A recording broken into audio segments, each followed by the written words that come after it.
आप देख रहे हैं अनहोनी। तो चलिए बढ़ते हैं आज की इस कहानी की ओर। दोस्तों, आज की ये कहानी विनोद की है। विनोद जो कि प्रॉपर्टी डीलिंग का काम किया करता है, उसका ये काम बड़ा ही अच्छा चल रहा था। इस काम से वो काफ़ी अच्छा खासा कमा भी रहा था।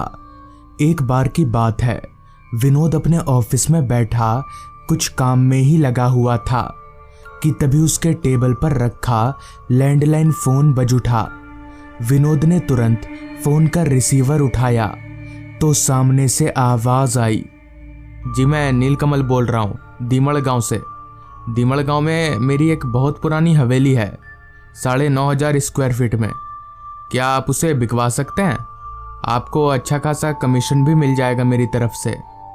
इस पर विनोद बोला, ठीक है, पर मुझे एक बार देखना पड़ेगा आपकी हवेली को। कब आऊँ हवेली देखने? इस पर उधर से नीलकमल जी ने कहा, कल आ जाइए, मैं तो सारा दिन वहीं रहता हूँ। जिसके बाद विनोद ने नीलकमल जी से गांव का पूरा एड्रेस और फ़ोन नंबर ले लिया। विनोद काफ़ी खुश था क्योंकि अगर उसने ये डील करवा दी तो उसे बहुत फ़ायदा हो जाएगा। खैर, विनोद कल उस गांव के लिए निकलने की तैयारी में लग गया। अगली सुबह ठीक 11 बजे तक विनोद अपनी कार से उस गांव के लिए रवाना हो गया। दरअसल विनोद इतनी जल्दी इसलिए निकला था क्योंकि नीलकमल जी के मुताबिक विनोद के यहाँ से वो दीमड़ गांव लगभग 250 किलोमीटर की दूरी पर था। हालांकि विनोद अगर चाहता तो ट्रेन से भी आराम से जा सकता था, मगर ऐसे अनजान जगहों पर जहां वो पहली बार जा रहा हो, उसे अपनी कार से जाना ही ज़्यादा बेहतर लगता था। अब लगभग सूरज ढलने को हो गया था। विनोद अपनी मंजिल के बेहद करीब था, पर वो रास्ता भटक चुका था। वो पिछले 1.5 घंटों से एक ऐसे रास्ते पर भटक रहा था जहां अभी तक उसे कोई आदमी तो दूर परिंदा तलक भी नजर नहीं आ रहा था। उसने सोचा क्यों ना नीलकमल जी को ही एक दफ़ा फ़ोन कर लिया जाए। अभी विनोद के जहन में ये आइडिया आया ही था कि तभी सामने रास्ते पर उसे 2 लोग नजर आए। शायद वो लोग जंगल से लकड़ी काटकर वापस लौट रहे थे। लिहाजा विनोद ने अपनी कार को ठीक उन लोगों के पास रोका और उनसे पूछा, भाई साहब, ये दीमड़ गांव कहाँ है? आप जरा बता सकते हैं क्या? विनोद की बात सुनकर पहले कुछ देर तक तो वो लोग आपस में एक दूसरे का चेहरा ताकते रहे। फिर उन्होंने विनोद से जो कहा, विनोद वो सुनने के लिए शायद तैयार नहीं था। माफ़ करिएगा साहब, दीमड़ गांव ऐसा नाम का तो हमने कभी कोई गांव सुना ही नहीं इधर। विनोद के चेहरे का तो रंग ही बदल गया। उसे लग रहा था कि शायद वो किसी गलत रास्ते पर आ गया है। खैर, वो दोनों आदमी वहां से अब जा चुके थे। लिहाजा विनोद ने अपने जेब से मोबाइल फ़ोन निकाला और नीलकमल जी को फ़ोन मिलाया। थोड़ी देर फ़ोन की रिंग बजी।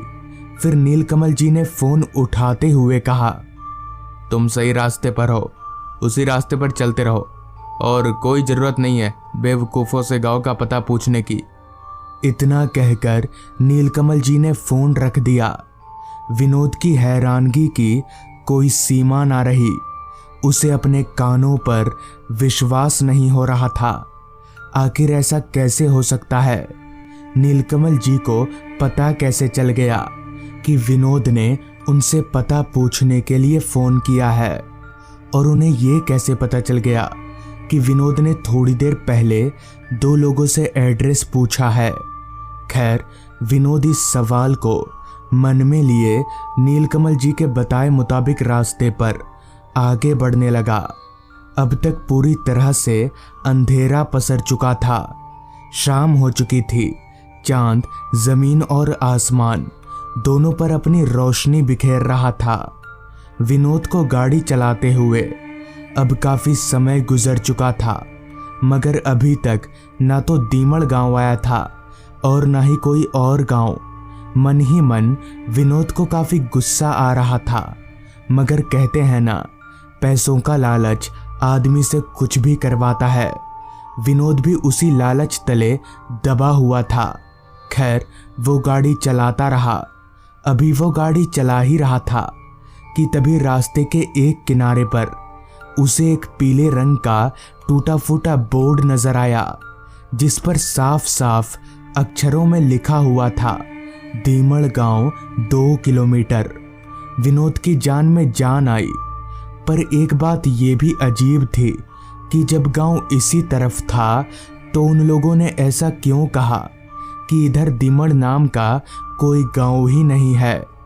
विनोद को उन आदमियों पर बड़ा गुस्सा आ रहा था, ये सोचकर कि अगर वो उन लोगों की बात मानकर इस रास्ते से वापस चला जाता तो क्या होता। खैर, वो गाड़ी चलाता रहा। कुछ देर तक गाड़ी चलाते रहने के बाद विनोद को रास्ते के किनारे 2-4 घर नजर आने लगे। उन घरों को देखकर विनोद को समझ आ गया कि वो दीमड़ गांव में दाखिल हो चुका है। वो थोड़ा और आगे बढ़ा तो उसे 3-4 और घर नजर आए। लिहाजा विनोद ने अपनी गाड़ी को रास्ते के एक किनारे पर रोका और मोबाइल निकालकर नीलकमल जी को फोन लगाने लगा। मगर हैरान कर देने वाली बात तो ये थी कि जिस नंबर पर फोन करके उसने अभी थोड़ी देर पहले नीलकमल जी से बात की थी, वो नंबर अब ऐसा बता रहा था कि सही नहीं है। विनोद को काफी अजीब लगा कि अभी थोड़ी देर पहले ही तो उसने इसी नंबर पर नीलकमल जी से बात की थी, फिर इतनी जल्दी नंबर गलत कैसे हो सकता है। विनोद को जरा भी समझ में नहीं आ रहा था। खैर, वो गाड़ी का दरवाजा खोलकर बाहर निकला। उसने सोचा नीलकमल जी फोन नहीं उठा रहे तो कोई बात नहीं, यहाँ के घरों से पूछ लेता हूँ कि उनका घर कहाँ है। लिहाजा विनोद रास्ते के किनारे उन घरों की तरफ जाने लगा। उनमें से एक घर के दरवाजे के पास जाकर विनोद ने घर का दरवाजा पीटा। थोड़ी देर दरवाजा पीटने पर एक बूढ़े से आदमी ने दरवाजा खोला, जिस पर विनोद ने उनसे कहा, काका, ये नीलकमल जी कहाँ रहते हैं, आपको पता है क्या? विनोद की बात पर वो बुजुर्ग आदमी कुछ नहीं बोला, बस उसे घूर घूर कर देखता रहा। विनोद को बड़ा अजीब लगा कि कहीं ये आदमी पागल वागल तो नहीं है, ऐसे अजीब तरीके से कौन घूरता है। विनोद ने फिर एक मर्तबा उस आदमी से पूछा, चाचा, नीलकमल जी का घर जानते हैं आप? मगर तब भी वो बुजुर्ग आदमी कुछ नहीं बोला।